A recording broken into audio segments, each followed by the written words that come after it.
വെടിനിർത്തലിന് ശേഷം നടന്ന ചർച്ചകൾ പരാജയപ്പെട്ടതോടെ ഇറാൻ യുദ്ധത്തിന്റെ ദിശ മാറുകയാണ്. ഫെബ്രുവരി 28-ന് ഇറാന് നേരായ ആക്രമണം തുടങ്ങിയപ്പോൾ അമേരിക്കയുടെയും ഇസ്രായേലിന്റെയും ലക്ഷ്യമല്ലാതിരുന്ന ഹോർമൂസ് കടലിടുക്കാണ് ഇപ്പോൾ പ്രധാന വിഷയം. ഇറാന്റെ നിയന്ത്രണത്തിലായ ഹോർമൂസ് വഴി കപ്പലുകൾ സഞ്ചരിക്കാത്ത സാഹചര്യമാണ് ഇപ്പോൾ. അത് തുറക്കാനുള്ള ശ്രമങ്ങൾ നടത്തുമെന്ന് പ്രഖ്യാപിച്ചിരുന്ന അമേരിക്ക ഇപ്പോൾ പറയുന്നത് ഹോർമൂസ് പൂർണ്ണമായും അടയ്ക്കുമെന്നാണ്. ഇന്നു മുതൽ ഇറാനിയൻ തുറമുഖങ്ങൾ ഉപരോധിക്കാനാണ് US സെൻട്രൽ കമാൻഡിന്റെ നീക്കം. ഇറാനിയൻ തുറമുഖങ്ങളും തീരപ്രദേശങ്ങളും ഉപയോഗിക്കുന്ന എല്ലാ കപ്പലുകൾക്കും ഉപരോധം ബാധകമാണ്. ഇതിന് അമേരിക്കയെ നിർബന്ധിതമാക്കിയത് ചില യാഥാർത്ഥ്യങ്ങളാണ്. സാമ്പത്തിക പരസ്പരാശ്രിതത്വം ലോകക്രമമായ ഇക്കാലത്ത് ഒരു ലോകശക്തിക്ക് മാത്രം കാര്യങ്ങൾ നിയന്ത്രിച്ചു നിർത്താൻ കഴിയില്ല എന്ന് ഇറാൻ യുദ്ധം തെളിയിച്ചു. വാഷിംഗ്ടണിനെ സംബന്ധിച്ചിടത്തോളം വെല്ലുവിളികൾ ഇല്ലാത്ത സാമ്പത്തിക ആധിപത്യത്തിന്റെ യുഗം മങ്ങുകയാണ്. പകരം പ്രവചനാതീതമായ ലോകക്രമവും അപ്രതീക്ഷിത പ്രത്യാഘാതങ്ങളുമാണ് മുന്നിലുള്ളത്. പക്ഷേ അപ്പോഴും അമേരിക്കൻ പ്രസിഡന്റ് ഡൊണാൾഡ് ട്രംപ് സാമ്പത്തിക യുദ്ധത്തിന്റെ തിരിച്ചടിയെക്കുറിച്ച് പാഠങ്ങൾ പഠിച്ചിട്ടില്ലെന്ന് തോന്നുന്നു.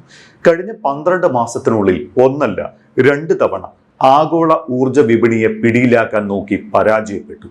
ആദ്യം അപൂർവ ധാതുക്കളുടെ മേൽ ആധിപത്യമുള്ള ചൈനയെ നിയന്ത്രിക്കാൻ ശ്രമിച്ചു, പരാജയപ്പെട്ടു. ഇപ്പോൾ ഹോർമൂസ് കടലിടുക്ക് ഫലപ്രദമായി ആയുധമാക്കിയ ഇറാനുമായി തോൽക്കുകയാണ്.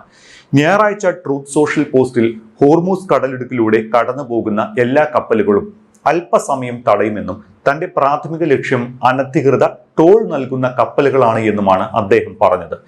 മണിക്കൂറുകൾക്ക് ശേഷം തിങ്കളാഴ്ച മുതൽ കടലിടുക്ക് വഴി ഇറാനിയൻ തുറമുഖങ്ങളിലേക്കും തിരിച്ചും വരുന്ന കപ്പലുകളെ തടയാൻ തുടങ്ങുമെന്ന് US സൈന്യം പ്രഖ്യാപിച്ചു. നിർണായകമായ ഗൾഫ് ചോക്ക് പോയിന്റിലേക്ക് കടക്കാൻ ചില കപ്പലുകൾ ചൈനീസ് കറൻസിയായ യുവാൻ ഉപയോഗിക്കുന്നത് തടയാൻ ലക്ഷ്യമിട്ടാണ് ഈ നീക്കം. ദശാബ്ദങ്ങൾ പഴക്കമുള്ള പെട്രോ ഡോളർ സംവിധാനത്തോടുള്ള വെല്ലുവിളിയായും US ഉപരോധം മറികടക്കാനുള്ള മാർഗമായുമാണ് യുവാൻ ഉപയോഗിക്കുന്നത്. അത്തരം നടപടികളുടെ സൂചന നൽകിക്കൊണ്ട് വാഷിംഗ്ടൺ വീണ്ടും ചൈനയ്ക്കും ഇറാനുമെതിരെ തിരിയുകയാണ്. അമേരിക്കൻ സാമ്പത്തിക സമ്മർദ്ദത്തെ ചെറുക്കാനുള്ള കഴിവ് കാണിക്കുന്ന 2 രാജ്യങ്ങളാണ് ചൈനയും ഇറാനും എന്നതാണ് കാരണം. തന്റെ ആദ്യ ടേമിൽ ഇറാന്റെ എണ്ണയ്ക്ക് ട്രംപ് അനുമതി നൽകിയിരുന്നു. എന്നിരുന്നാലും തന്റെ 2ാം ടേമിൽ യുദ്ധം ലോകത്തെ ബാധിച്ചപ്പോൾ ആഗോള ഊർജ വിപണിയെ സുസ്ഥിരമാക്കാനുള്ള ശ്രമത്തിൽ 140 ദശലക്ഷം ബാരൽ ഇറാനിയൻ എണ്ണ പുറത്തിറക്കാനുള്ള ഉപരോധം നീക്കി.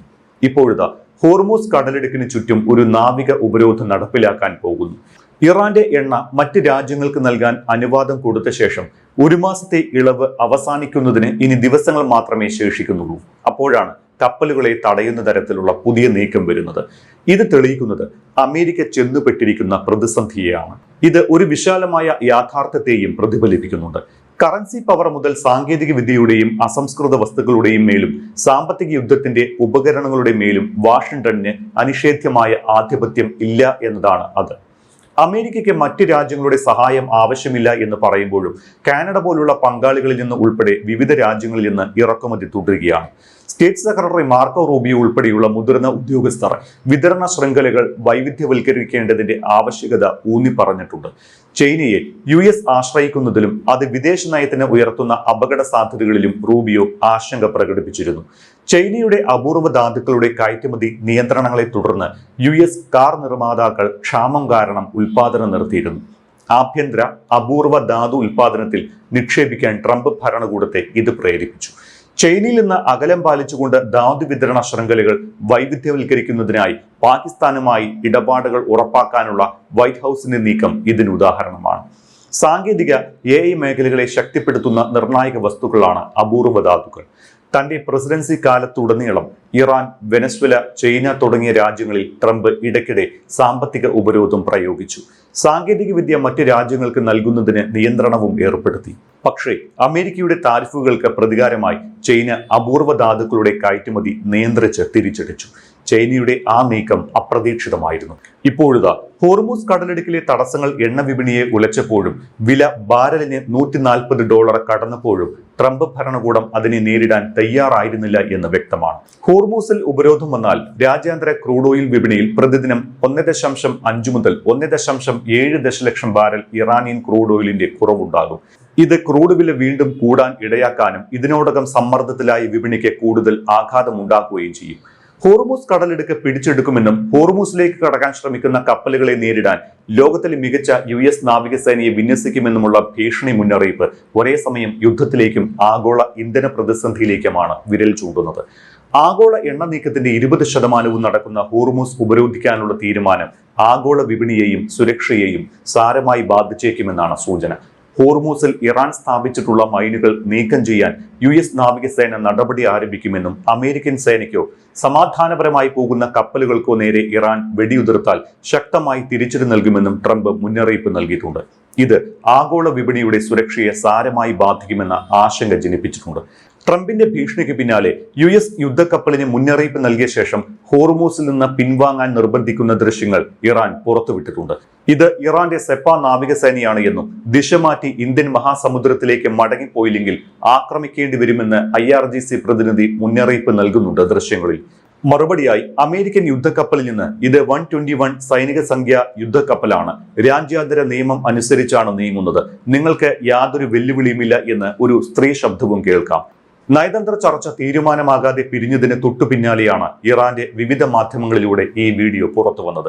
ഇതിന് പിന്നാലെ ഡൊണാൾഡ് ട്രംപിന്റെ പ്രസ്താവനയ്ക്ക് അതേ നാണയത്തിൽ തിരിച്ചടിച്ച് ഇറാനും രംഗത്തെത്തി.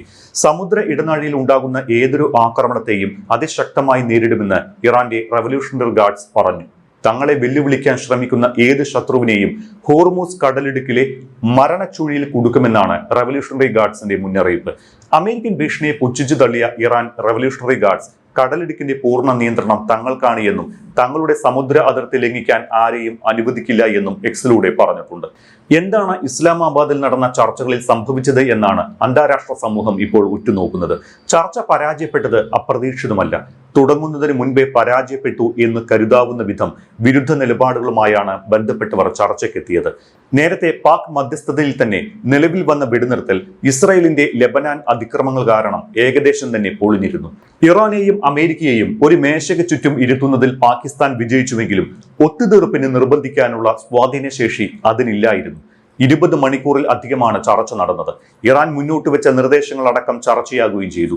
പല കാര്യങ്ങളിലും ഇരു രാജ്യങ്ങളും ധാരണയിൽ എത്തുകയും ചെയ്തു എന്നാണ് വിവരം. പക്ഷേ ആണവ വിഷയത്തിൽ ഇറാൻ വിട്ടുവീഴ്ചയ്ക്ക് തയ്യാറായില്ല എന്നാണ് US പറയുന്നത്. ഇറാൻ തങ്ങളുടെ ആണവ മോഹങ്ങൾ ഉപേക്ഷിക്കാൻ തയ്യാറാകാത്തതാണ് പ്രതിസന്ധിക്ക് പിന്നിലെ പ്രധാന കാരണമെന്ന് അമേരിക്കൻ ഭരണകൂടം കുറ്റപ്പെടുത്തി. അതേസമയം US മുന്നോട്ട് വെച്ച യുക്തിരഹിതമായ ആവശ്യങ്ങളാണ് ചർച്ച പരാജയപ്പെടുത്തിയത് എന്ന് ഇറാനും ആരോപിച്ചിട്ടുണ്ട്. ചർച്ച നടക്കുന്നതിനിടെ ഇസ്രായേൽ പ്രധാനമന്ത്രി ബെഞ്ചമിൻ നെതന്യാഹു JD വാൻസിനെ വിളിച്ചതാണ് ചർച്ച അലസാൻ കാരണമെന്നും ഇറാൻ ആരോപിക്കുന്നുണ്ട്.